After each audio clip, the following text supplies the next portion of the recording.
Down the line, down the line का हिंदी मतलब होता है कुछ समय के बाद, किसी चीज़ का होना कुछ समय के बाद। इसको इंग्लिश में पढ़ते हैं, down the line means something happen. इसका मतलब होता है किसी चीज़ का घटना कुछ होना after a certain amount of time, कुछ पीरियड के बाद किसी चीज़ का घटना, ठीक है, कुछ होना। फॉर एग्जाम्पल जैसे 25 ईयर्स डाउन द लाइन, इसका मतलब हुआ 25 सालों के बाद, यानी 25 ईयर्स डाउन द लाइन का मतलब होता है 25 सालों के बाद। यू लुक बैक, अगर तुम पीछे मुड़ के देखो, and there is a sense that it was all better back then, तब तुम्हें फील होगा देयर इज ए सेंस, और तब तुम्हें लगेगा कि पास्ट में जो भी था सब कुछ अच्छा था। तो इसका मतलब होता है डाउन द लाइन का मतलब होता है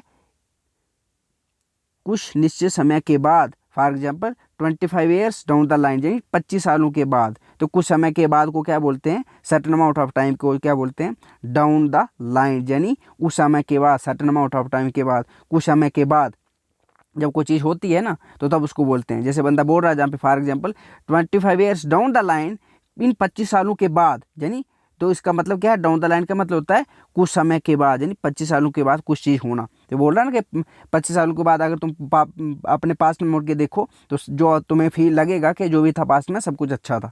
तो इसका डाउन द लाइन का मतलब होता है मतलब कुछ समय के बाद। जहाँ पर 25 ईयर्स है ना तो इसका मतलब क्या है 25 सालों के बाद।